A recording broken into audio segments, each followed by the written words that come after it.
This is what's great about sports. This is what the greatest thing about sports is.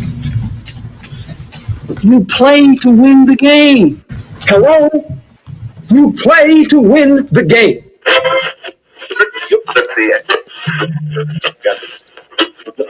Winning isn't everything, but it's the only thing. In our business, there is no second place. Either you're first or you're last.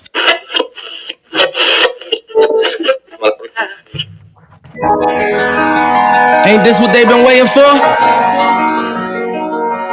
You ready? And now, the W with Walls and Crew. Good morning.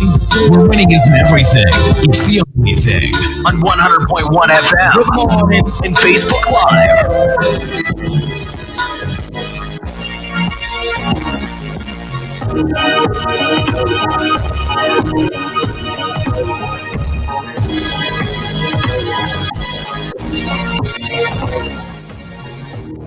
Good morning. Another Saturday morning with the W Show, talking sports and pop culture. As always, thank you for tuning in.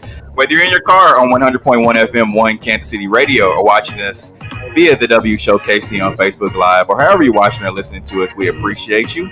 Coming up on today's show, the Kansas City Chiefs now have the number one spot in the AFC as the Pittsburgh Steelers lose 2 straight. And we'll dive into that, and we'll also talk about their upcoming match against the New Orleans Saints. And Drew Brees is back. Who would have guessed it? The Negro Leagues is recognized as the official major league as stats to be added to MLB records. Actor Michael B. Jordan is launching a 2021 HBCU basketball tournament in his hometown. And we will have our Sneakers of the Week during our Hater to Love It segment. Again, we appreciate all of you who are watching us and spending your morning with us. This is a W Show. I am Steve Walls, and I'm joined like each and every week by the other hosts of the show, DJ Q, Noel, and Jazz. How's everyone this morning? Good. Doing great. Good. Y'all don't sound so excited. It's like, what is it, a week, 6 days before Christmas? Yeah, we're always excited to be on the W Show, Steve. What are you talking about? Every Saturday, 11. Sounds like a bunch of poppycock, Steve. So have you all done your Christmas shopping? You finished up yet? No. Waiting till the last minute, of course. Ooh, last minute shoppers. Yeah. Okay, that's not good. Very last minute. I'm talking Christmas Eve last minute. Whoa, for real? Christmas Eve? It's the best time to find the deals. Exactly. It's also the best time not to find the things that you need. Mm-hmm. That's what they're going to get, though. Sometimes. All right, let's get into today's headline. And now, here are the biggest sports headlines from this week. We bring them to you every Saturday morning on the W with Walls and the Crew on 100.1 FM and Facebook Live. The Kansas City Chiefs now have the number one spot in the AFC as Pittsburgh Steelers. They lose their second straight. Now, the Chiefs defeated the Miami Dolphins last week. Q, I know we talked about it on our Monday night show, but how was your thoughts about or what were your thoughts about this Miami Dolphins game last week versus the Chiefs? I got the effort I expected from the defense. The defense definitely came out very young and hungry and needed to prove a point. And I think for them, you know, a couple of weeks previous, we talked about it being a confidence game for the Chiefs. I think it was quite the opposite.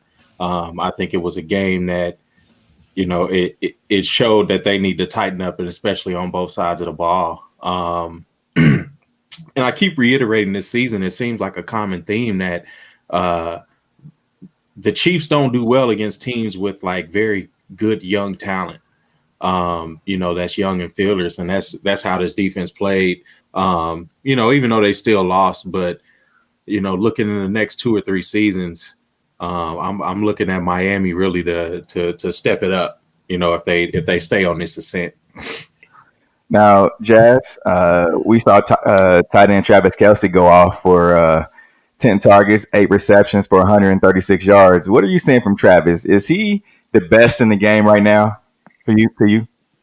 Right now he's definitely up there. I think he has an opportunity to really show out with the Chiefs because he's such a mismatch. They can't really, if you put a small guy on him, he still has speed, but he's big.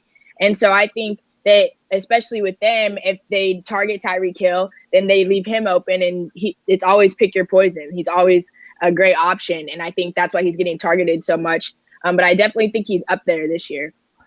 Now, no, Patrick Mahomes didn't have a good day to our standards, right? He had 3 interceptions, but he still threw for 393 yards and 2 touchdowns. What are your thoughts about Patrick Mahomes and the day that he had on Sunday? I got very much like gunslinger vibes early in the game. I think early was very uncharacteristic of him. He was forcing a lot of throws. We have such high expectations for him that like he's bound to have a game or two that he just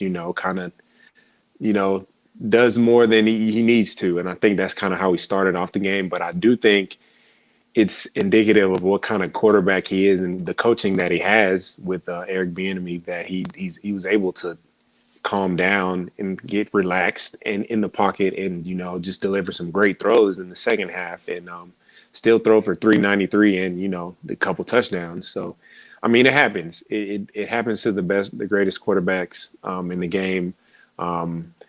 I didn't know if we expected it to happen this way, but I mean, it happens, and I'm just kind of glad that he was able to turn it around and still have a great game in the second half. And you talk about the greatest quarterbacks in the game. The Chiefs had to play the New Orleans Saints, and one of those greatest quarterbacks that has ever played the game, Drew Brees, is set to return to the New Orleans Saints lineup just in time for Sunday's game. Who would have thought that would have happened? So, according to Sean Payton, Drew Brees he returned to practice this week after missing 4 games because of 11 broken ribs and a punctured lung. Q, does this surprise you at all? No, it's the NFL. I mean, they're playing during a pandemic. You think they're going to tell Drew Brees to shake off some 11 broken ribs? I mean, really, what are broken ribs? They aren't much, are they? Just hard to breathe.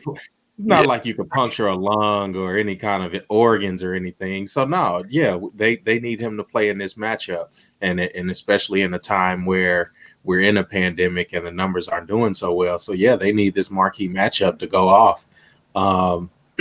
Even though, they threw out the bluff a couple of weeks ago saying that they weren't going to rush him back. But I mean, it's no surprise because we saw Belichick do this in the couple of dynasty runs they had in New England. So, it's like a competitive advantage almost. And the thing about it too is the fact that the Saints went they're 10-3 right now. They went 3-1 in Brees' absence, with Taysom Hill as their starting quarterback. And, last week they suffered a 24-21 loss against Philly, but, they're still in the number 2 seed in the NFC. So to me, it just seems like, and I always say this, that when a guy comes back from injury, he is always a week after he's ready to come back. So like Drew Brees could have come back last week, I feel like, but they moved it to this week, which they want to still stay in the running with the Green Bay Packers. Now, Jazz, what are your thoughts on Drew Brees coming back? I honestly think that the loss last week contributed to him coming back. I think at this point they were like, he's on the fence of being ready, but we just lost last week. We got a big game next week.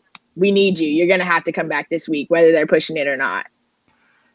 No, Tyrod Taylor, when you look at him, and he had his punctured lung from a doctor earlier this season, in which was the first game of the season, actually, and wasn't able to face the Chiefs, and he had been listed as out for the first 5 weeks of the season. And he's 10 years younger than Drew Brees. What do you think, about Drew Brees coming back in his 5 weeks that he's been out?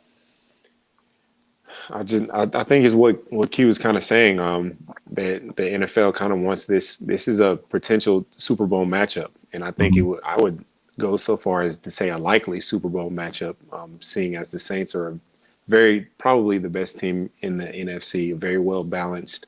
They have a running game. They obviously have a Hall of Fame quarterback. The Saints really want to match themselves up against the Chiefs because the Chiefs look invincible right now at the moment. It seems like nothing can really, affect the Chiefs' run right now. So I think really the Saints wanted to be at full strength to go up against the Chiefs and see what, actually will happen. I don't expect the Chiefs to show them much as far as plays and things of that sort, but I do expect the Chiefs to compete because, that's a mental edge that you have over an opponent that is 10-3 and just got their Hall of Fame quarterback back, and you beat them. That's a huge mental edge going into a potential Super Bowl matchup. So, and you talk about the mental edge. Now, it just seems like, they could have held the Drew Brees story that he was going to be returning until tomorrow morning, right? And where the Chiefs would have had to prepare for Taysom Hill the whole week, and then you throw Drew Brees out there, and it's like, wow, now we have Drew Brees, someone who we didn't prepare for, and it seemed like they could have done that. Q, what are your thoughts about that? Because Michael Thomas is listed as out. They still have to face Alvin Kamara. They still have to face Emmanuel Sanders, Traquan Smith, and also Jared Cook. What are your thoughts? Yeah, they're still facing a pretty good team. But I think that Michael Thomas being out, I think it hurts somewhat. And especially him kind of being that security blanket for Drew Brees. So yeah, I think they're in damage control mode, really, really trying to save the season, really trying to, get that top spot, or closest to the top spot that they can get in the NFC. And Drew's going to need that bye week. Like, he's definitely going to need that bye week. And if he doesn't get it, I don't know how good it looks for, especially this New Orleans team, because he's a statue in the pocket. Yeah. What are your keys to the Chiefs getting a win? Doing what they do. Mm-hmm. I think if they have a balanced attack, somewhat. I think they try to keep Drew Brees off of the field. I know Chiefs fans, you guys want the blowout. You want the big plays. You want the 40, 50-plus yard bombs to Tyreek Hill and all of the excitement. I think they just chip away at them and really demoralize the defense and force them to stop them. I think the Chiefs know what their defense is going to do against them. They'll be in a bend but don't break mentality. They'll probably come out trying to force turnovers very early. Mm-hmm. But I think they're just looking at them to get 2 to 3 key stops. That way, they can run up 2-3 scores on them. And I know we talked to Cam Jordan, friend of our show, Super Bowl and Radio Row, and Saints defensive end, leader of that defense. What are your thoughts about this Saints defense, who is going to come in trying to wreck shop against a pretty damaged Chiefs offensive line? Mm-hmm. It's kind of it's very difficult going up against a Patrick Mahomes, because you want to blitz him because you want him to be uncomfortable, but he makes some of his best plays on the run. And I see, with the offensive line being as banged up as it is, I see a lot of him being outside the pocket this game. I see a lot of movement. I see a lot of not so much trick plays. Like I said, I don't think Andy wants to show his hand, but I do see a lot of movement for Patrick Mahomes, just because of the state of his offensive line. Cam Jordan is a very, very, very good defensive player. He wreaks havoc. So I really see the Chiefs trying to, maybe double him, maybe leave a running back in there, maybe even a tight end, an H-back, just kind of, to deter him, a chip every now and again, because if he gets in a rhythm and he gets to pat a couple times, that will throw the offense off. So I do think that the Chiefs have their eyes on Cam the whole game. Now, you talked about fans having their eyes on Cam. There's fans that have their eyes on the Cleveland Indians, where the Native American leaders say that the Cleveland Indians name change will lower suicide rates. So we spoke to Fawn Sharp on Tuesday via social media, right? And she reinforced how the damaging of the it's damaging to a Native American youth who grew up learning the importance of headdresses, ceremonies, and the like, but then see it as taken as a joke in public. Now, I want to start with you and get your thoughts on the Cleveland Indians and the removal of their name and mascot. Long overdue, and it's long overdue for every team that has a mascot as another culture's identity. And I also think that they owe the tribes across America and also, around the city where their teams are at, they owe them reparations. It would be great if they split the profits and they paid for licensing from these different tribes of indigenous people, but they didn't. And it's just a story of America just coming in and stealing things and profiting off of it for hundreds of years. And, people literally having to beg to say, respect us. Jazz, your thoughts on the Cleveland Indians?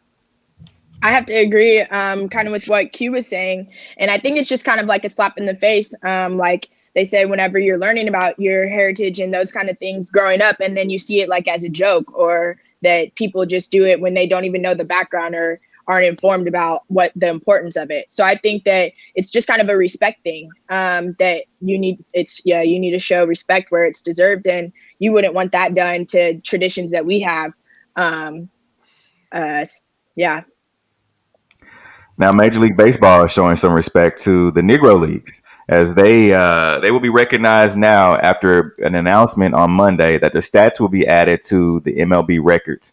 So Major League Baseball on Wednesday sought to correct their longstanding wrong by recognizing the Negro Leagues as a major league and counting the statistics and records of thousands of black players as part of the game's storied history. No, let me get your thoughts on that. Quote Q, long overdue. We know these guys not only went through having to be black in America in the 1940s and 50s and even earlier. They had to show up and be professional and be an athlete. And I can't imagine what it would be like to do that in that climate and play at a high level. A lot of times, historians are quoted as these players were some of the best players on earth. They just weren't allowed to be in the major leagues because of what time period it was. So to see these guys get recognized, have their numbers in the actual record books, and it show officially that they play baseball at the highest level, I think it's long overdue. You do love to see it. You just hate the fact that a lot of these men are dead and they're not able to see it happen. Their families are there, but I'm really excited. I do believe that this is something that is huge, and it is a step in the right direction. And no, you make a point about the family still being there. I think it's the same point I have with these football teams and the baseball teams that use indigenous mascots. Major League Baseball should figure out a way to pay these families, and especially retroactively for the wealth that they stole from these men and these athletes and these families, because these families still matter and they're probably still struggling. So yeah, the MLB should definitely figure out some sort of financial package that the players of these families across these various leagues can benefit from the league using their names to almost absolve themselves of the racism that they perpetuated. Now, Jazz, the move comes during the centennial celebration of the founding of the Negro Leagues, which showcase stars, just like my uncle just said on the Facebook Live feed, stars such as Josh Gibson, which he was considered one of the best hitters in the history of the game, and also have to mention Leroy Satchel Paige, a pitching legend who made his name in the big league and debuted in 1948 at the age of 42. What are your thoughts on this change to the MLB and the records? Yeah, I thought it was a great move, especially now, a lot of us are familiar with these names, but they didn't get the financial side credit that like Q and Noel were just talking about. Like, we're familiar and we know that these are big time players, but they're not being recognized when it comes to salaries like the other players are in the major leagues. And so I think it's a great move, and like Noel said, it's a step in the right direction. Now, Stanford coach Tara Vanderveer surpasses Pat Summitt for the most victories in Division I women's basketball with 1,099.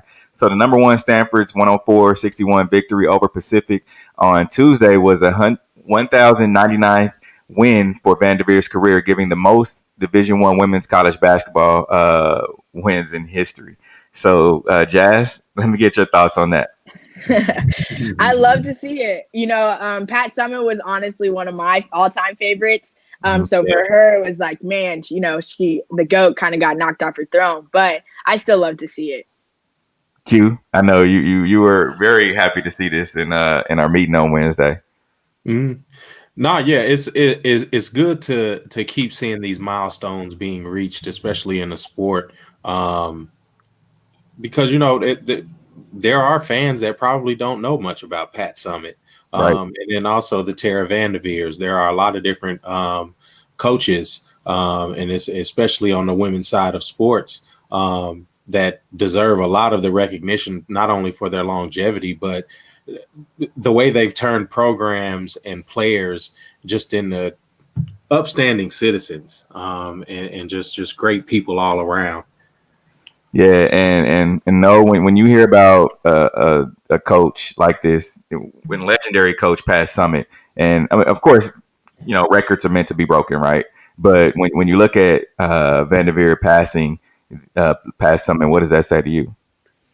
It's a testament to the program that she's run for the amount of years that she's coached. I've always kept like an outside eye on women's college basketball. I just know who the blue bloods are. You get your Tennessees, your Baylors, your Notre Dames, UConn, but UConn, of course.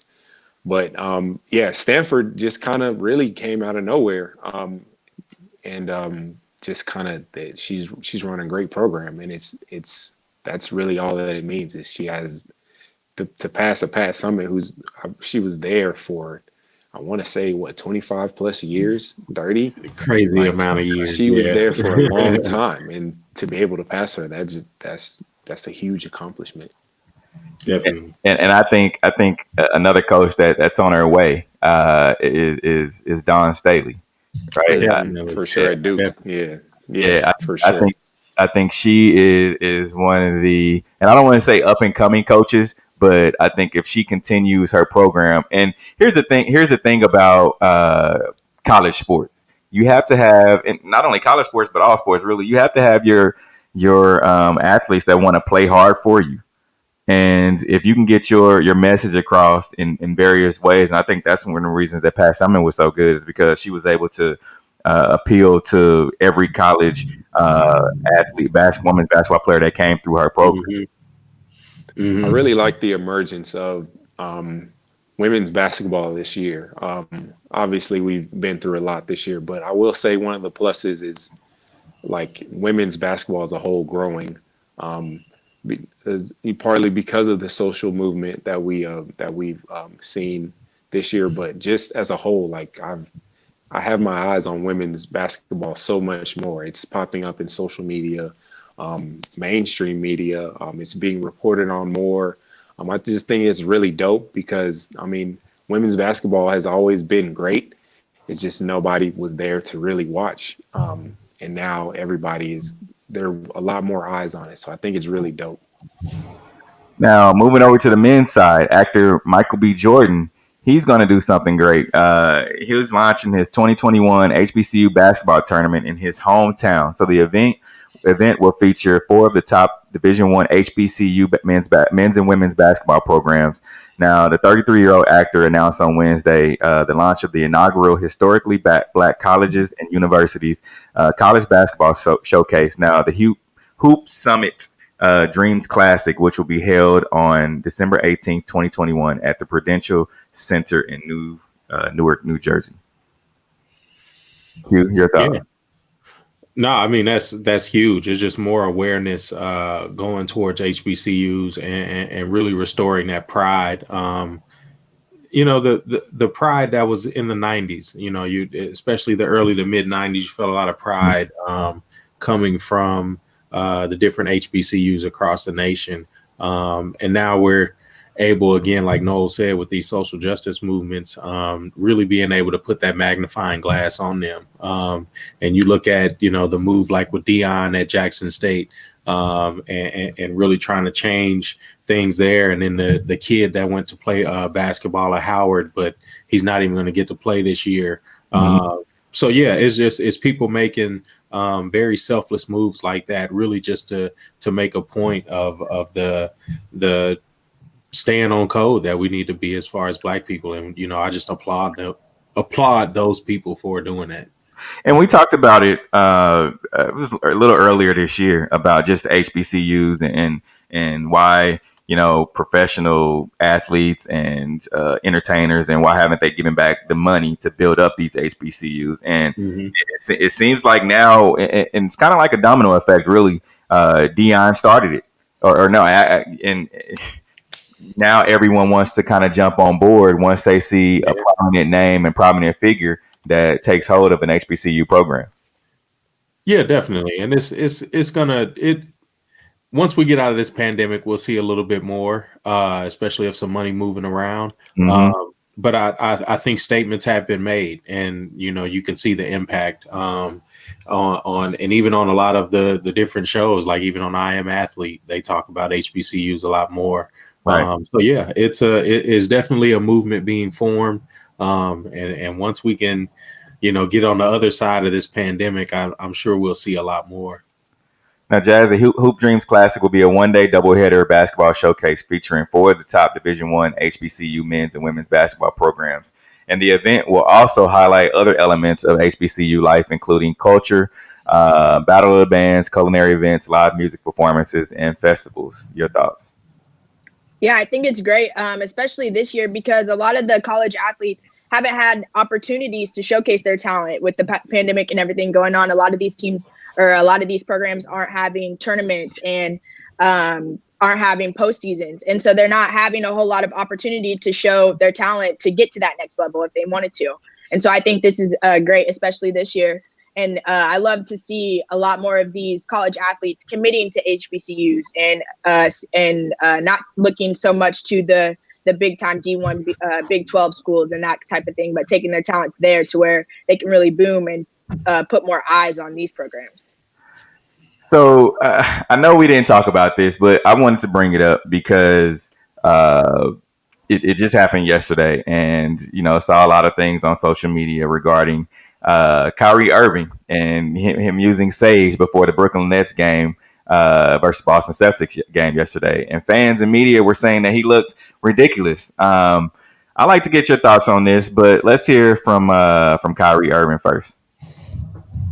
Comes from, you know, a lot of native tribes being able to sage, just cleanse the energy, you know, make sure that we're all balanced.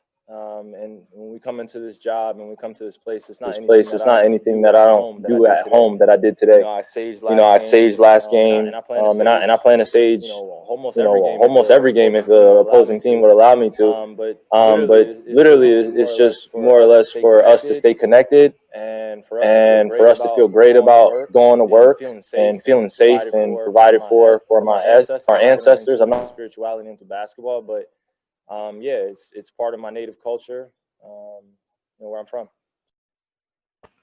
Now, Kevin Durant talked about this. Let's hear from Katie. I have to ask you, though, we saw Kyrie pregame with burning sage. Can you shed any light on what he was doing there? That's his thing. I mean, Kyrie probably sages his room before he plays 2K when he gets home. So that's just what he does. And I think that gives us good energy. He does it in the locker room.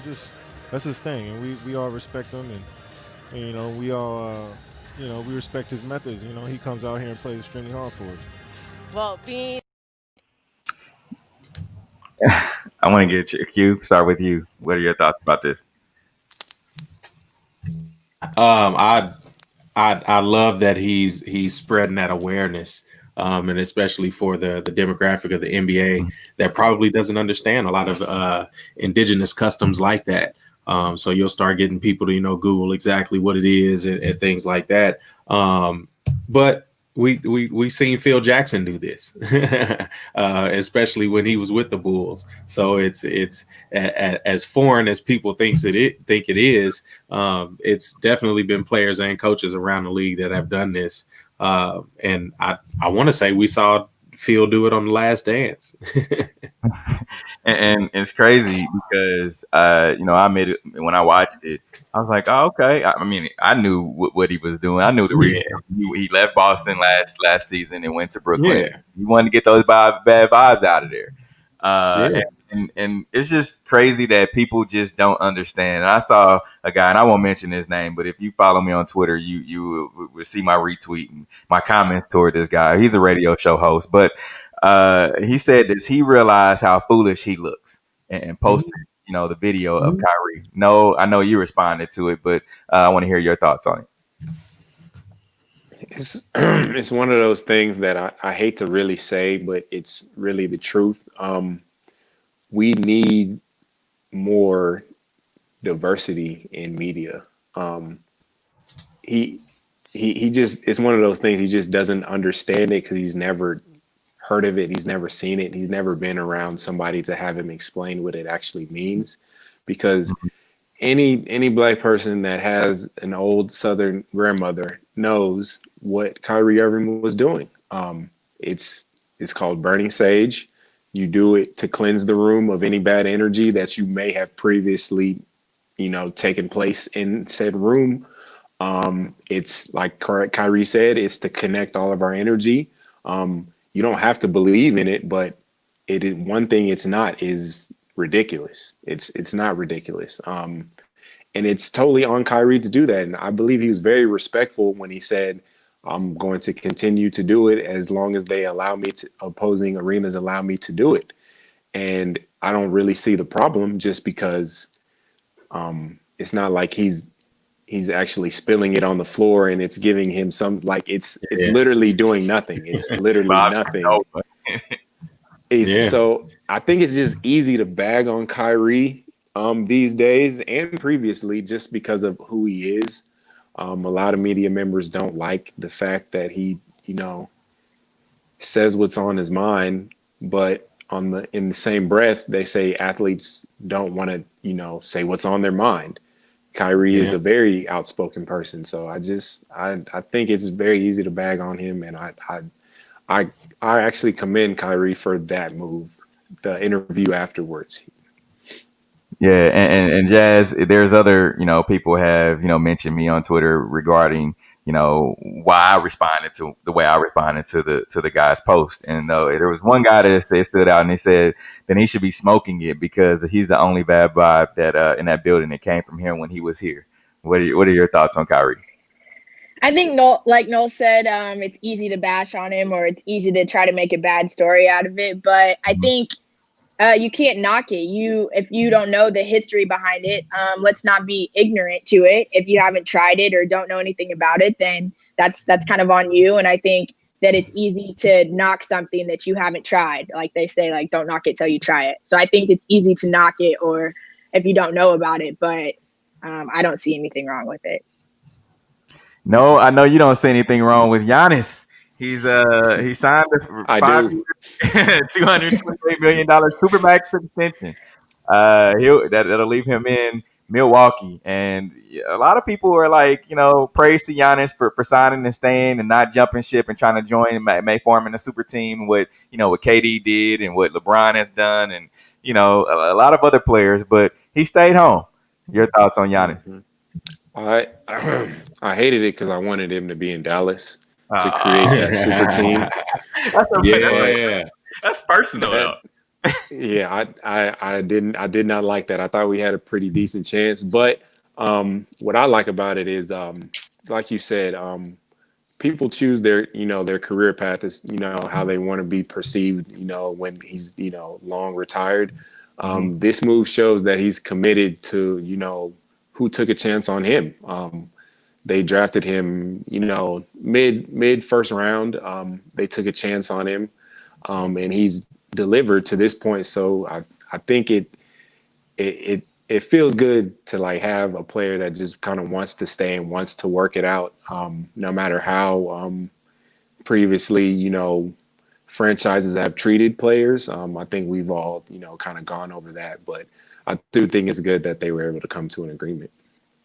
Jazz, your thoughts on Giannis? He didn't choose to opt out. He didn't choose to go. We thought, maybe Miami, maybe New York. I mean, Noel said Dallas. Your thoughts on Giannis choosing to stay where he started?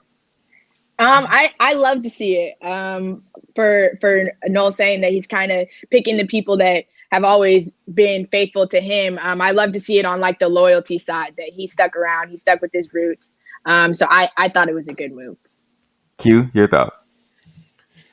Yeah, I mean the money just says it all, and it's a lot of money. It's really tough to pass that up. But you love the loyalty behind it. I kind of would have liked to see another super team though, like especially in the West. And if the West gets healthier this year. But yeah, it's good for him because I mean he's gonna bring a lot of eyes still to Milwaukee, but like they're saying in the chat, if he doesn't have a jump shot, and I was just hearing no jumper, what Josh said in the chat, man, because it's the largest NBA contract in history right now. A guy that just, I mean, and what I think it was James Harden that said Giannis can just run and dunk. Honestly, that's what he's shown. Even when he was in the bubble, he wasn't able to step outside and knock down a jumper when they needed it. And so he definitely needs to develop some different skill to add to his repertoire in this game. Yeah, better learn from LeBron. Oh, here you go. Floyd Mayweather, Layla Ali, and Vladimir Klitschko headline the 2021 International Boxing Hall of Fame class. Andre Ward and Aaron Wolf are also among the names set to be inducted into the 2021 class. No, I'll start with you. What are your thoughts? Mm-hmm. Can you say those names again for me? Mayweather, we got Ali, Vladimir Klitschko, and also Andre Ward. But I mean, obviously we have, a GOAT right there.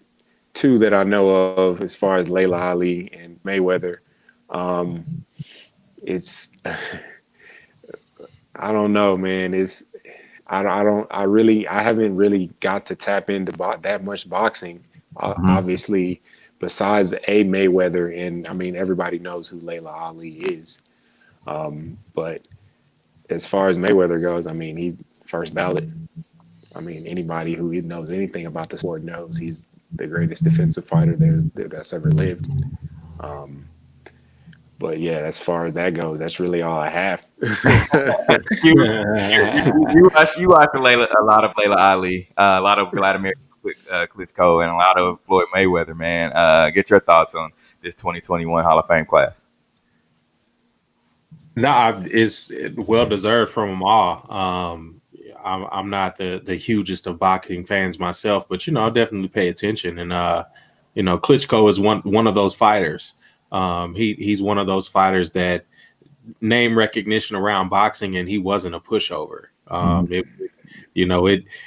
There were a lot of fights. I want to say it was not Buster Douglas, but the guy from the UK, and I can't think of his name. I'm having a brain fart.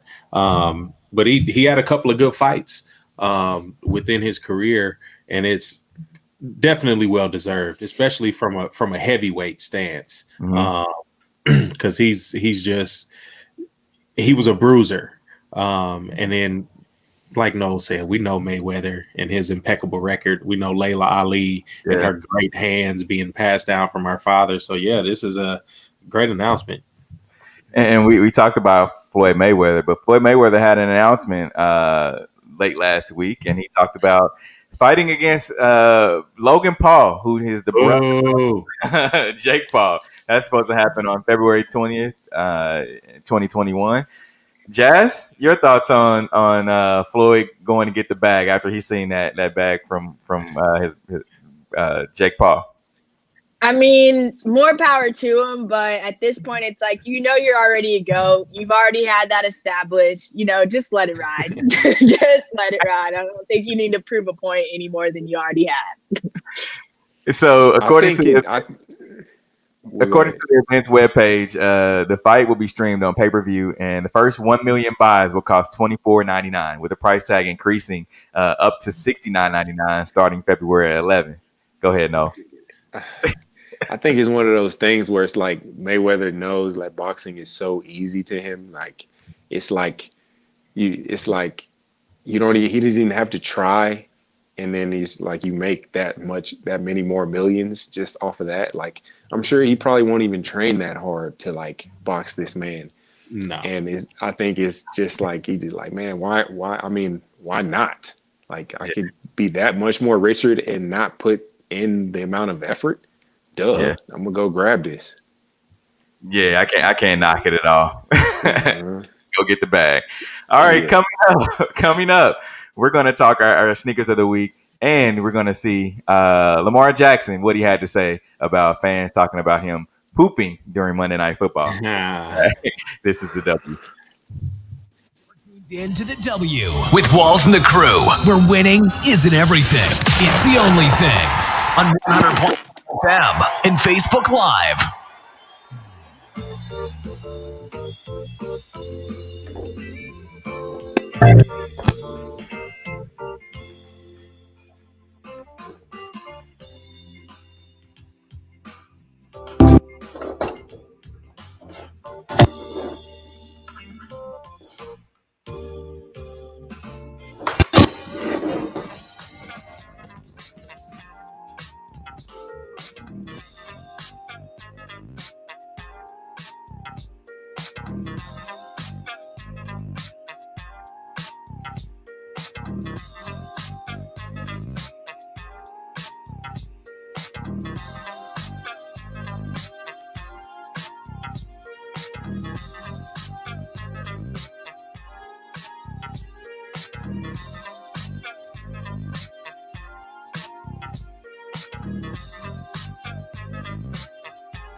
You're tuned in to the W with Walls and the Crew, where winning isn't everything. It's the only thing.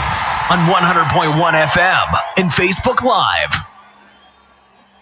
We're back in on the W, 100.1 FM, One Kansas City Radio, and Facebook Live.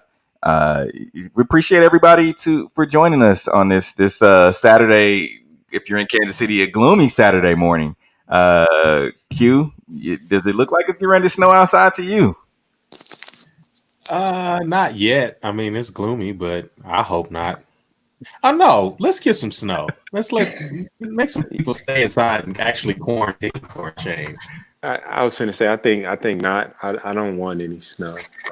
No ice, no snow, no precipitation, no, like nothing. Nothing falling from the sky that is a liquid. I'm good on it. I'm with no. We appreciate our guy Dexter Reed for watching us from Vegas. Dexter, no snow in Vegas, but you do have a new stadium out there. Let's get to our hater love it. It's that time for Love It or Hate It. Hate it. If we love it, we talk about it. If we hate it, we move on. And this week for Sneakers of the Week, we can go ahead and start off with the very festive Nike Zoom Kobe Grinches. How do you guys feel? Greatest shoe of all time. I've never looked at a better shoe. I had this shoe when it first came out, and I loved every second of it. I still wish I had it, but yeah, that's all I have to say about that.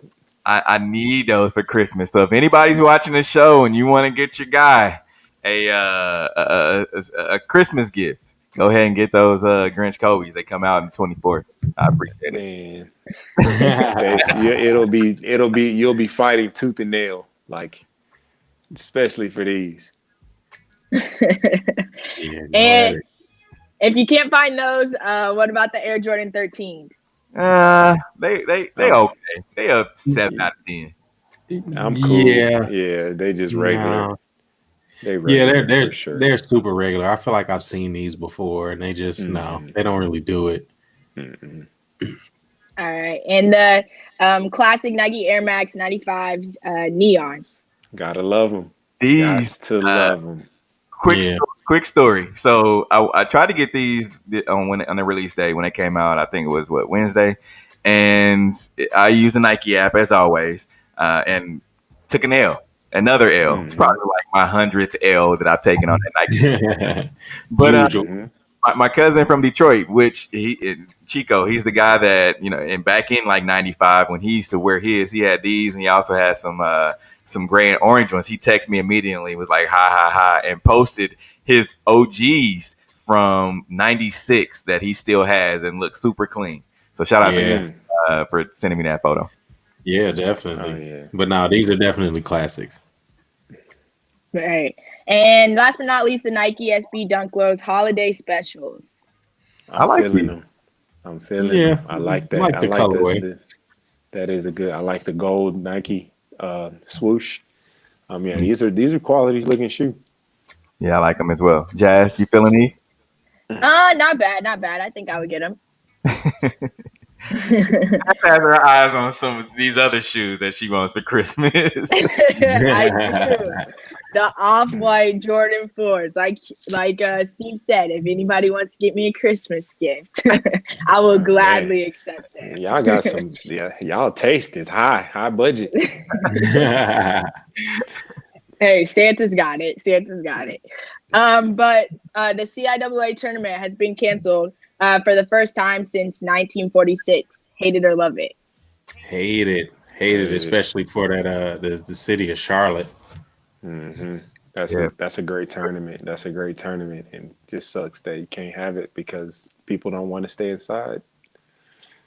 And the thing about it too is the fact that the CIAAs are a good way for these young guys to show their talent, young men and women, right? And there are a countless amount of whether it be overseas or whether it be some semi-pro leagues that go to these tournaments to get guys. And now without these tournaments, the year end, it's kind of it's messed up. Just that the fact that they're not going to be able to play. Right. And Kansas State is the latest to skip their bowl game due to COVID-19. Hate it or love it. I love it. Love it for the players. Keeps them safe. You don't know what's going to go on at a bowl game. The number of media, and we just had a kid pass out on the court and fight for his life for a week. Like, I don't want to keep seeing that. So, great. Kudos to K-State for skipping that. But from that standpoint, I agree, Q. But from the standpoint that a lot of these players need these bowl games to boost their stock. So I hate it from that standpoint, but from the other standpoint of keeping this kid safe, I agree. Right. I agree as well. And what seems like the talk of the week, Lamar Jackson has denied pooping during Monday Night Football. Hate it or love it. We all know that run. If we've seen the video, we know that run. We know that. We know it. It's definitely. Go ahead. Let's see that. Let's see the video. It's questionable. The backup, Trace McSorley, was over here warming up. He is now in the game under center. Yeah, that's that part. Get out of my way. I gotta go. Very much. Somebody out real quick. He was in a hurry for something. I'm sure everybody in here has seen Friday, and that's the run Smokey had. Yeah. Most definitely is. We have Lamar Jackson. Let's hear from him. Lamar, two quick questions. I guess first, what was going on with the with your cleats? I mean, we saw you slipping a lot. At what point did you change it? And just to clarify, you didn't have to use the bathroom or anything in the back, right? There was a lot of talk on social media that you were kind of like jogging, like you had to use the bathroom or something. No, I was cramping. I ain't putting Paul Pierce. I didn't put Paul Pierce. I was cramping. Yeah, we know the truth. Paul Pierce. This was back when the Boston Celtics played the Los Angeles Lakers in the finals, and Paul Pierce was he said that he was cramping, but had to be wheelchaired into the locker room. But later on, this past year, yeah, he came out and said he had to use the bathroom and he pooped his pants. So during the game, literally, can you imagine that? Can you imagine that somebody crossed you so bad that you pooped your pants? Man, the stories. Kobe was giving it to him so badly that he couldn't hold it in. Not at all. Now, Steph Curry's rookie card sells for $600K at an auction. The most expensive Curry item ever. Hate it or love it. I love it. Yeah. So it just shows Steph's value because it's going to. Steph has shown that not only the young people are loving Steph, and we talked about it with his shoes and all that, but the older people now are just like, hey, Steph has some value, and he's going to go down in history as one of the best shooters in the league. Definitely, he's going to go down as one of the best players of all time, in my opinion.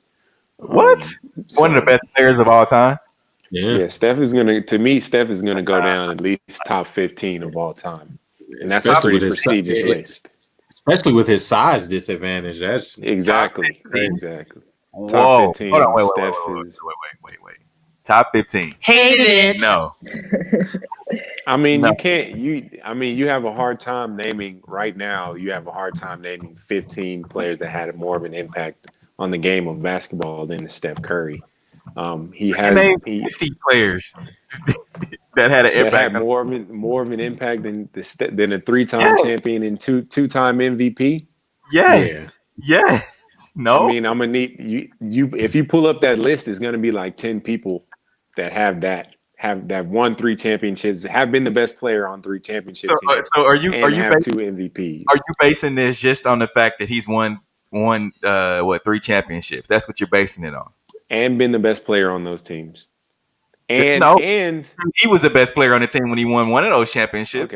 Okay, I'll give you that. But and the fact that his impact, Steph Curry's impact on the way the game is actually being played right now today is way more of an impact than a lot of dudes that claim to be better than Steph Curry. Like that's because he literally shoots from everywhere, and it doesn't matter. It does not matter. I'm talking impact here. Like Steph is going down top 15. Not top 15. We'll have it. This is a debate show that we're going to definitely have because I can name 15 guys right now that's in history that has a better legacy than Steph. Steph got 5 more years, so we'll see. We'll revisit it. I'm telling you, top 15. Okay. And someone else who sounds like their career might be coming to an end, Texas high school football star who attacked referee is being suspended from all sports for the remainder of his academic career. Hate it or love it. I feel like it's really harsh. Really harsh. Even though he did what he did was really bad, and we're not condoning violence here on the W show. For the rest of his academic career, I don't know if he was a freshman, sophomore, it might have been he was just a senior and they just decided to, cut ties. But I do think it's pretty harsh. He is a kid after all. Still a kid. He's not a grown man. So I think this is pretty harsh. And it was just for the academic year. And for those people that didn't see it, let's give them a look real quick. We got 2 fouls on the defense. We got a personal foul laid here on the quarterback, number 88, and non-sportsmanlike conduct, number 88 on the defense, has been disqualified.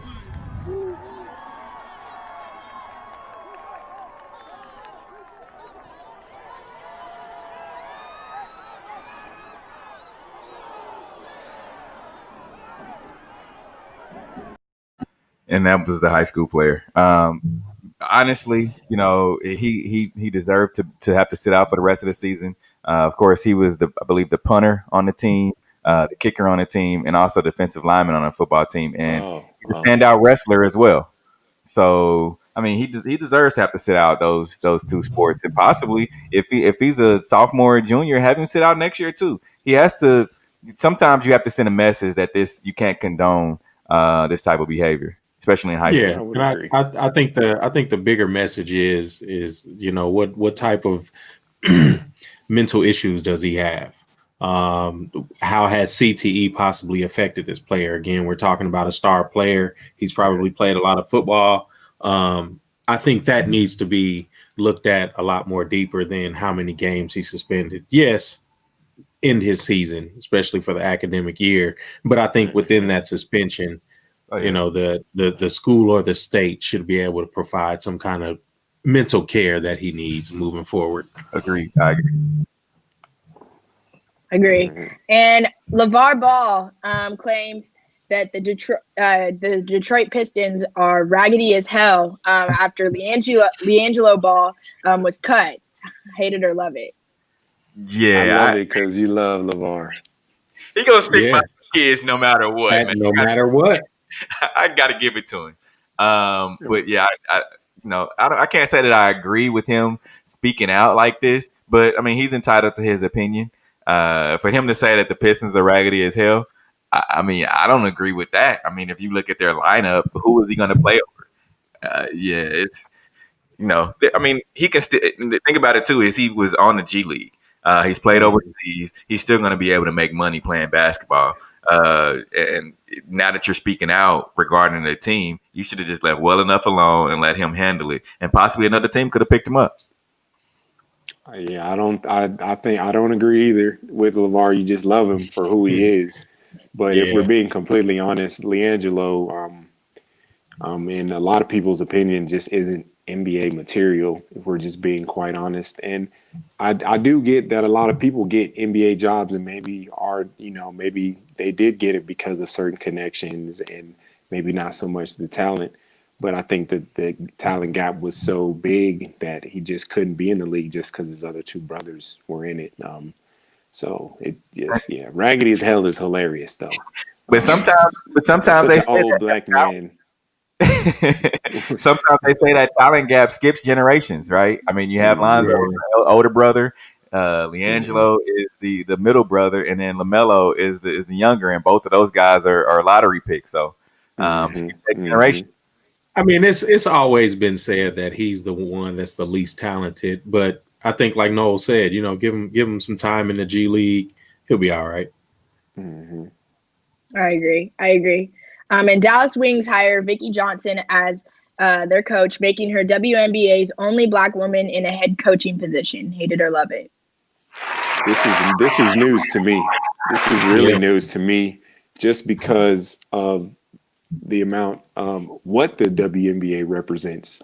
They represent diversity, both in color and sexual orientation. All of those things. So this was actually news to me that she was the first Black woman coach. Yeah, I mean, I love it as well. Love to see it. And last but not least, the fans are making a Christmas Raptors jersey and selling them online. Hate it or love it. I love it. Love it. Love it. You love it. That's tight. That is tight. Yeah, they need to revamp. Do some things like this where fans can get involved. Let them design a Christmas jersey, because there's some creative people out there, and this is definitely dope. Yeah, definitely, because they can reach out, and that's definitely a great concept right there. I love it. Yeah, it is, and that will wrap up our Hate or Love It segment. What's everyone doing for the rest of the day? Quarantine so hard. I told you we gotta get one of those shirts made. Quarantine so hard. Yeah. Got to, man. No, relaxing. What does that consist of, man? Just at my apartment, enjoying my couch until I got to go to work a little bit later. But this couch over here, I'm gonna enjoy it with watch a little TV. Take a little nap. Jazz, how about you? Chilling. Maybe get some Christmas shopping done. Might just do it online so I don't have to get out in the cold. But just chilling for the rest of the day. Yeah, you won't be here on time. True. Hey, Amazon Prime. Maybe it'll. It's still backed up. Yeah, they. Good luck with that one. 'Cause they're not. Yeah, it's not good. It's not moving fast at all. As always, we appreciate everybody who joined in on the show today. If you ever want to talk about something, you remember you can hashtag talk about it, and we will definitely get to it. No matter what it is, sports related, pop culture related, we will definitely get to it. Until next week, we are out of here. Peace.